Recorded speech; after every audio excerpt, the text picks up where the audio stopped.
गोवा भारत के दक्षिण पश्चिमी तट पर बंबई से लगभग 200 मील दक्षिण में स्थित एक छोटा सा राज्य है। गोवा का प्राचीन इतिहास लगभग 5000 वर्ष पुराना है। रामायण महाभारत में भी गोवा का उल्लेख मिलता है। प्राचीन काल में गोवा को कई नामों से जाना जाता था, जैसे गोमंत, गोवापुरी, गोपक, पटना आदि। नमस्कार, आज हम बात करेंगे गोवा के बारे में, गोवा स्वतंत्रता आंदोलन के बारे में। 451 साल की गुलामी से गोवा को आज़ादी कैसे प्राप्त हुई, इसके अलावा हम गोवा के पर्यटन स्थल के साथ साथ अन्य महत्वपूर्ण बिंदुओं पर भी चर्चा करेंगे। भारत में फॉर्मर पुर्तगाली कॉलोनियल में गोवा, दीव और दमन और इसके परिक्षेत्र दादर एवं नगर हवेली शामिल थे एवं कुल क्षेत्रफल 1537 स्क्वायर माइल्स था। 5 पुर्तगाली पॉकेट्स में से केवल गोवा ही पर्याप्त क्षेत्रफल या कंसिडरेबल एरिया वाला, जो 1309 वर्ग मील था। अंग्रेजों से भारत को आज़ादी 15 अगस्त 1947 में मिलने के 14 साल बाद गोवा को पुर्तगालियों से आज़ादी 19 दिसंबर 1961 को मिला, जिसके बाद यह भारत का हिस्सा बना। आज़ादी से पहले पुर्तगालियों ने गोवा पर 1510 से लगभग 451 सालों तक शासन किया। मालूम हो, पहली सदी की शुरुआत में गोवा पर कोल्हापुर के सातवाहन वंश के शासकों का अधिकार स्थापित हुआ। फिर 580 ईस्वी से 750 ईस्वी तक बादामी के चालुक्य शासकों ने शासन संभाला। फिर 1312 ईस्वी में गोवा पहली बार दिल्ली सल्तनत के अधीन भी आया, परंतु कुछ समय बाद गोवा पर विजयनगर के शासक हरिहर प्रथम ने अपना शासन स्थापित किया और लगभग 100 वर्ष तक विजयनगर के शासकों का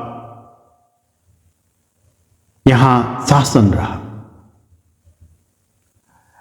विजयनगर के शासन के बाद यहां पर बीजापुर के शासक आदिल शाह का शासन प्रारंभ हुआ और आदिल शाह के शासनकाल में ही भारत में पुर्तगालियों का आगमन हुआ। 16वीं शताब्दी में गोवा पुर्तगाल की एक महत्वपूर्ण व्यापारिक व्यवस्था कड़ी था, जो उसके जहाज़ों के लिए एक सुरक्षित बंदरगाह एवं उपमहाद्वीप में व्यापार हेतु एक्सेस या पहुंच प्रदान करने में सहायता प्रदान करती थी। साथ ही रोमन कैथोलिक चर्च की मिशनरी गतिविधियों के लिए भी एक महत्वपूर्ण स्थान था। वास्को द गामा 1498 में भारत आए एवं इसके 12 वर्ष के अंदर ही मुगल शासन के दौरान मार्च 1510 में अल्फांसो दो अल्बुकर्क के नेतृत्व में पुर्तगालियों ने साम्राज्य विस्तार की प्रक्रिया में गोवा पर आक्रमण किया और बगैर किसी संघर्ष के पुर्तगालियों के कब्जे में गोवा आ गया। परंतु 3 महीने बाद बीजापुर के शासक आदिल शाह लगभग 60,000 की सेना लेकर वापस लौटे और बंदरगाह के मार्ग पर कब्जा कर लिया। गोवा में आने वाले गहन मानसून और घेराबंदी के कारण अल्फांसो द अल्बुकर्क को बाहर जाने के लिए मजबूर कर दिया और पुर्तगालियों को मानसून के समय अपने जहाजों पर ही रोकने को मजबूर कर दिया। पुर्तगाली लंबे समय तक गोवा पर कब्जा करना चाहते थे और दूसरी तरफ गोवा के कुछ हिंदू नेता अपने लोगों को तुर्की के रूमी अधिकारियों और आदिल शाह शासन के अत्याचारी शासन से मुक्त कराना चाहते थे। परिणामतः 1510 में गोवा के कुछ हिंदू नेताओं ने पुर्तगाली को गोवा पर कब्जा करने के लिए आमंत्रित करना चाहा। ऐसे में अल्फांसो द अल्बुकर्क गोवा लौटने के दूसरे प्रयास की तैयारी के लिए अंजदीप द्वीप पर रुके और सही समय का इंतजार किया और मानसून की समाप्ति के बाद ही वे वापस समुद्र में पहुंचे और फिर अल्फांसो द अल्बुकर्क ने नवंबर 1510 में बहुत बड़ी संख्या में सेनाओं के साथ गोवा पर आक्रमण किया और इस बार कई स्थानीय लोगों ने भी उनका समर्थन किया और एक दुस्साहसी प्रतिरोध पर विजय प्राप्त कर अल्फांसो द अल्बुकर्क ने गोवा पर पुनः कब्जा कर लिया और एक हिंदू तिमोजा को गोवा का प्रशासक नियुक्त किया।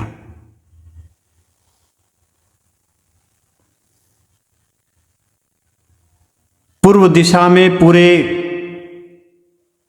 पुर्तगाली साम्राज्य की राजधानी गोवा बन गया और इसे लिस्बन के समान नागरिक अधिकार दिए गए। अल्फांसो द अल्बुकर्क 1511 में जब मक्का पर कब्जा करने के लिए चला गया तो इस्माइल अली ने फिर से गोवा पर आक्रमण करके दबाव बनाने की कोशिश की। परंतु ऐसे में अल्फांसो द अल्बुकर्क तुरंत वापस लौट आया और गोवा पर अपना अधिकार कर लिया। इस जीत के परिणाम स्वरूप पुर्तगालियों की प्रतिष्ठा में अत्यधिक बढ़ोतरी हुई और विजयनगर के सम्राट कालीकट के जमोरीन और गुजरात के सुल्तान ने पुर्तगालियों से घनिष्ठ संबंध स्थापित कर लिए। गोवा व्यापार का केंद्र बन गया और 1575 से 1600 के बीच गोवा उन्नति के चरमोत्कर्ष पर था। पुर्तगाली द्वारा उपनिवेश स्थापित करने के उद्देश्य से व्यापारियों के रूप में भारत आए। पुर्तगालियों का इरादा यूरोपियों से मशालों के व्यापार को पूरी तरह से अपने कब्जे में लेने का भी था, क्योंकि मशालों का यह व्यापार यूरोपियों के लिए बहुत ही लाभदायक व्यवसाय था। इसके बाद 1809 से 1815 के बीच पुर्तगाल पर नेपोलियन ने कब्जा कर लिया, जिसके बाद एंग्लो पुर्तगाली गठबंधन के बाद गोवा अंग्रेजों के अधिकार क्षेत्र में आ गया और 1815 से लेकर 1947 तक गोवा अंग्रेजों का शासन रहा।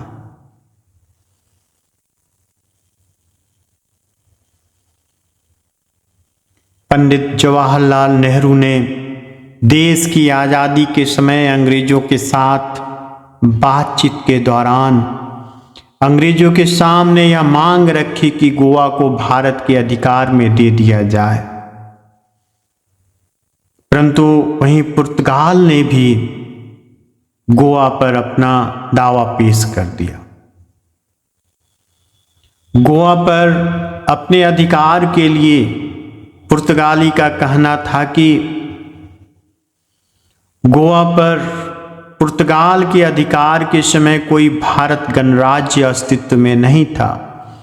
पुर्तगाल के दबाव व अंग्रेजों की दोहरी नीति के परिणाम स्वरूप अंग्रेजों ने भारत की बात न मानते हुए गोवा पुर्तगाल को स्थानांतरित कर दिया गया।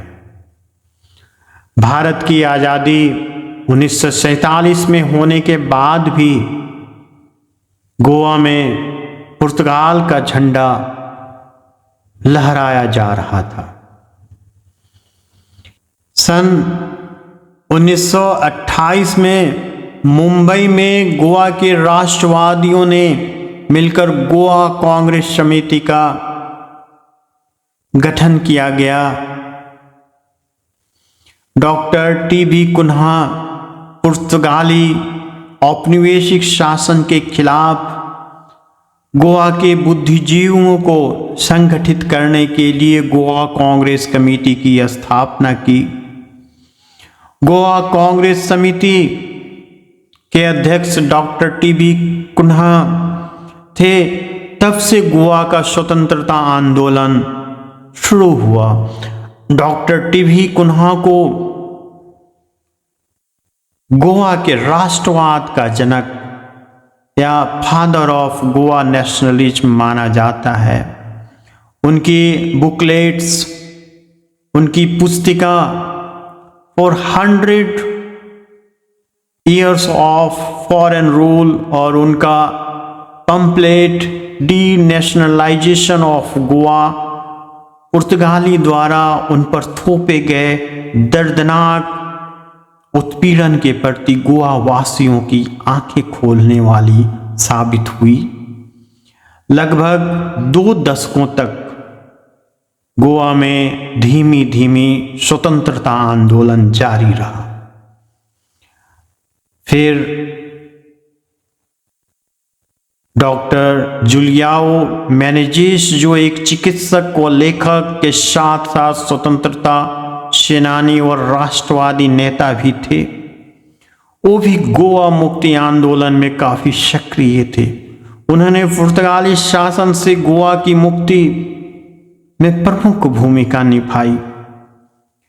डॉक्टर जुलियाओ मेनेजिस ने गोवा वासियों के बीच राष्ट्रवाद को बढ़ावा देने के लिए गोमांतक प्रजामंडल नामक प्रकाशन की स्थापना की।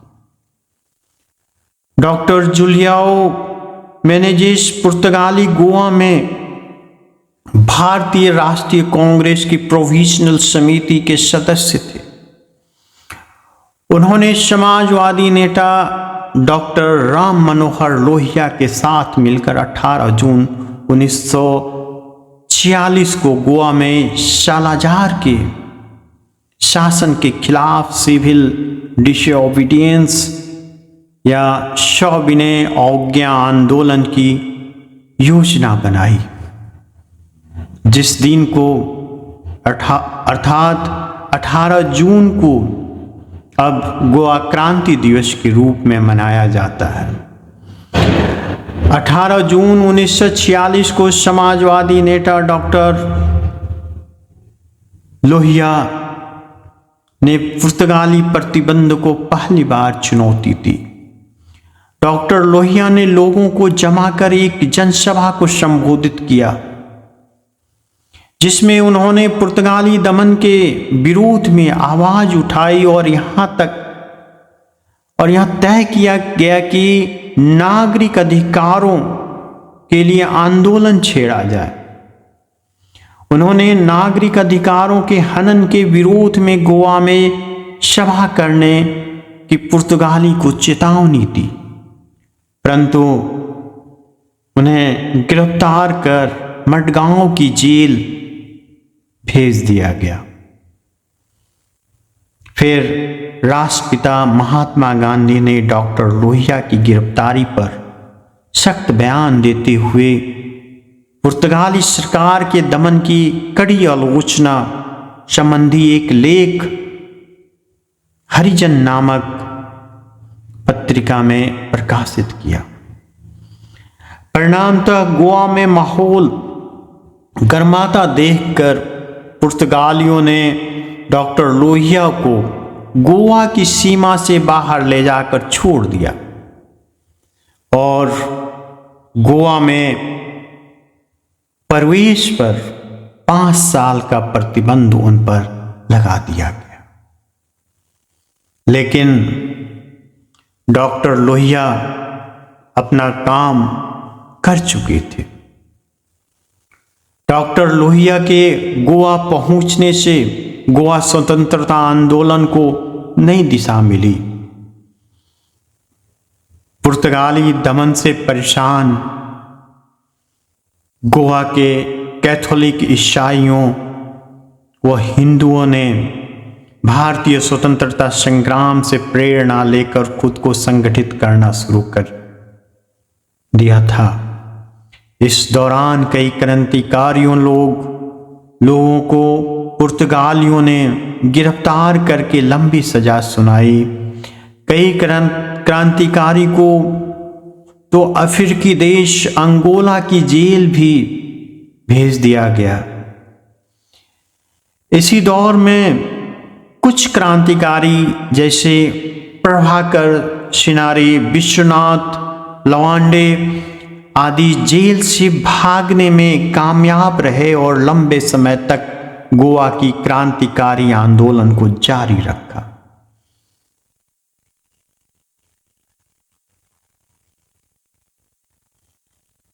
डॉक्टर लोहिया ने 3 महीने बाद गोवा लौटने का वादा किया था, परंतु दिसंबर 1946 आते ही भारत के एक हिस्सों में सांप्रदायिक हिंसा की आग भड़क उठी और डॉक्टर लोहिया गोवा नहीं जा सके।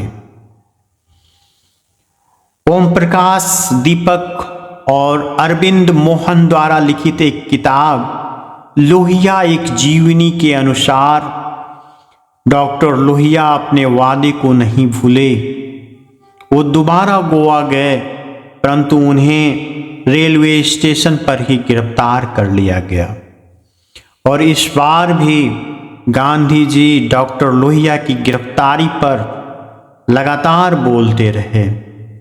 परिणाम स्वरूप 10 दिन तक जेल में रखे जाने के बाद डॉक्टर लोहिया को दोबारा गोवा की सीमा से बाहर ले जाकर छोड़ दिया गया। इसी दौरान डॉक्टर लोहिया ने गोवा से लगे कई जिलों का दौरा किया। उन्होंने मुंबई में बसे गोवा के लोगों को आंदोलन हेतु प्रेरित किया। फिलिप ब्रेवो द्वारा लिखित एक article the case of Goa history, rhetoric and nationalism के अनुसार डॉक्टर टीबी कुन्हा के साथ साथ नेहरू जी की भी अपेक्षा थी कि एक बार जब अंग्रेज उपमहाद्वीप छोड़ देंगे तो पुर्तगाली सरकार द्वारा गोवा को ऑलमोस्ट इमीडिएटली या तुरंत ही छोड़ दिया जाएगा। इसलिए डॉक्टर टीबी कुन्हा सहित सामान्य तौर पर कांग्रेस और भारतीय राष्ट्रवादियों ने पुर्तगाली राज्य के खिलाफ गोवा को संगठित करने का प्रयास नहीं किया। 1949 में नेहरू की सरकार ने पुर्तगाली सरकार के साथ गोवा से वापस पर बातचीत करने के लिए लिस्बन में एक लेगेशन की स्थापना की। हालांकि नेहरू जी अचंभित रहे कि पुर्तगाली सरकार ने इस मुद्दे पर चर्चा करने से भी इनकार कर दिया। 1953 तक भारतीय लेगेशन बंद कर दिए गए और सरकार के बीच राजनयिक संबंध डिप्लोमेट्स द्वारा संचालित किए गए। पुर्तगाली शासक सालाजार और नेहरू जी को अपने अपने पोजीशन का बचाव करने और अंतर्राष्ट्रीय और राष्ट्रीय ऑडियंस को उनके द्वारा उनके दावों की सच्चाई को समझाने के लिए परsuade होना पड़ा, मजबूर होना पड़ा। फिर तत्कालीन प्रधानमंत्री पंडित जवाहरलाल नेहरू जी के बार बार आग्रह व बातचीत के बावजूद पुर्तगाली शासक सालाजार गोवा वासी किसी भी स्थिति के प्रति उदासीन रहे। कई गोवा वासियों ने सीमा की अनदेखी की या इसे अपने फायदे के लिए इस्तेमाल किया। फिर 1955 में नेहरू सरकार द्वारा गोवा पर आर्थिक प्रतिबंध लगा दिए गए। गोवा के खिलाफ स्थापित आर्थिक प्रतिबंध ने गोवा को भारतीय अर्थव्यवस्था से अलग करने और पुर्तगाल के साथ अपने संबंधों को मजबूत करने का काम किया। इसके अलावा निम्न श्रेणी के अयस्क जो गोवा में कॉमन था के कारण इस लो ग्रेड के अयस्क की अंतर्राष्ट्रीय मांग में एक अप्रत्याशित आर्थिक उछाल हुआ। अचानक पड़ोसी भारतीय राज्यों के विपरीत पश्चिमी यूरोपीय लग्जरी या विलासिता के सामानों और उच्च वेतन वाली नौकरियां गोवा वासियों के लिए उपलब्ध हो गए थे। गोवा भारत में अभूतपूर्व समृद्धि के दौर का आनंद ले रहा था। फिर भी भारत और गोवा के बीच आर्थिक संबंध पूरी तरह से पूरा नहीं हो सका। गोवा से भारत में पश्चिमी वस्तुओं की स्मगलिंग, पश्चिमी वस्तुओं की तस्करी एक बहुत ही लाभदायक व्यापार बन गया। पुर्तगाल आसानी से गोवा को छोड़ने के मूड में नहीं था, परंतु 1961 के नवंबर महीने की एक घटना जिसमें पुर्तगाली सैनिकों ने गोवा के मछुआरों पर गोलियां चलाई, जिस कारण एक व्यक्ति की मौत हो गई और इसके बाद गोवा का माहौल बदल गया। भारत के तत्कालीन रक्षा मंत्री कृष्णा मेनन और नेहरू जी ने आपातकालीन बैठक की। नेहरू जी किसी सैनिक बल के प्रयोग से परहेज करना चाह रहे थे, परंतु विरोधाभासों के इस जाल में उलझकर नेहरू जी को अपने most prominent minister Krishna Menon की सलाह मानने और बल प्रयोग करने के लिए मजबूर होना पड़ा।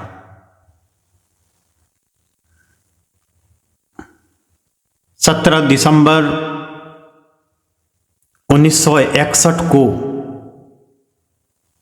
14 वर्षों की फ्रूटलेस नेगोशिएशन या निरर्थक वार्ता के बाद भारतीय वायु और नौसेना बलों द्वारा समर्थित 30,000 भारतीय सैनिकों ने ऑपरेशन विजय के तहत 900 इल्ड इक्विप्ड 900 अकुशल पुर्तगाली सैनिकों की एक चौकी को हराने के लिए गोवा में मार्च किया, जिन्हें अपनी मृत्यु तक लड़ने का आदेश दिया गया था। 2 दिनों के भीतर बड़े अंतर्राष्ट्रीय विवादों के बीच भारत सरकार ने उपमहाद्वीप पर उपनिवेशवाद और समाजवाद के अंत की घोषणा की। 19 दिसंबर 1961 को तत्कालीन पुर्तगाली गवर्नर मैन्यू वासुडे सिल्वा ने भारत के सामने समर्पण समझौते पर दस्तखत कर दिए।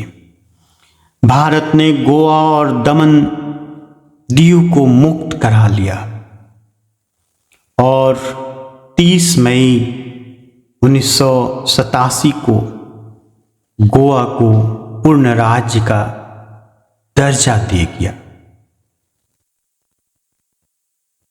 गोवा अब बिना किसी संदेह के भारत का हिस्सा है। इसके अनूठे इंडो यूरोपीय संस्कृति के कारण यूरोपीय पर्यटक का अब भी एक लोकप्रिय गंतव्य स्थान है। गोवा एक छोटा राज्य होने के बावजूद टूरिज्म, फिल्मों की शूटिंग आदि उद्योग यहां काफी विकसित है। तेजी से बढ़ता पर्यटक आकर्षण होने के कारण गोवा को भारत के सबसे धनी राज्यों में से एक माना जाता है। वर्ष 2020 के आंकड़ों के मुताबिक गोवा की प्रति व्यक्ति आय देश में सबसे ज्यादा है। भारत की पहली प्रिंटिंग प्रेस मशीनें पुर्तगालियों द्वारा ही भारत आगमन पर गोवा में लाई गई थी। गोवा के चारों तरफ कई द्वीप है, जिसमें बटरफ्लाई द्वीप, शाओ सेशुंटो द्वीप, दीवार द्वीप शामिल है। गोवा को बीच कैपिटल ऑफ इंडिया भी कहा जाता है। भारत का पहला मेडिकल स्कूल गोवा के राजधानी पणजी में स्थित है। यह मेडिकल स्कूल न केवल भारत का ही बल्कि एशिया का पहला मेडिकल स्कूल है। गोवा का अगौड़ा किला पुर्तगाली निर्माण और इंजीनियरिंग का एक स्मारक है। इस किले का निर्माण 1612 में पुर्तगालियों ने मराठाओं और डच के हमलों से बचने के लिए और मंडोली नदी से किसी भी तरीके के घुसपैठ को रोकने के लिए बनाया गया था।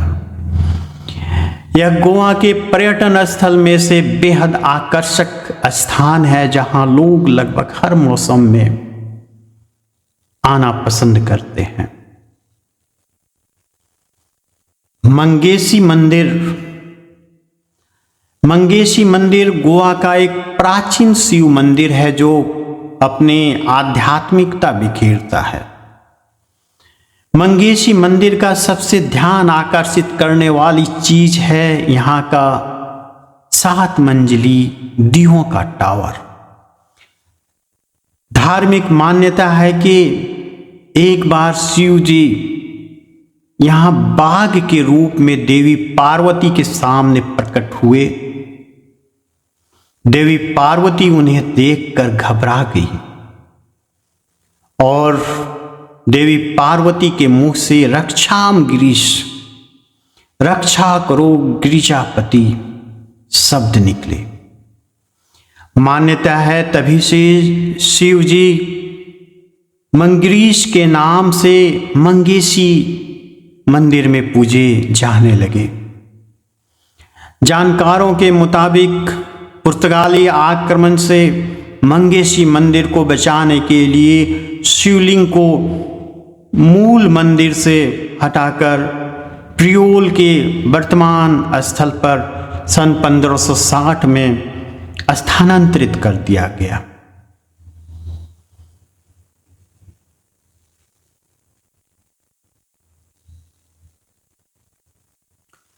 यदि आप पानी की लहरों की सरसराहट को महसूस करना चाहते हैं, एक बेहतरीन यादों को संजोना चाहते हैं, तो गोवा घूमने का सबसे उपयुक्त समय अक्टूबर से जनवरी का महीना है। धन्यवाद।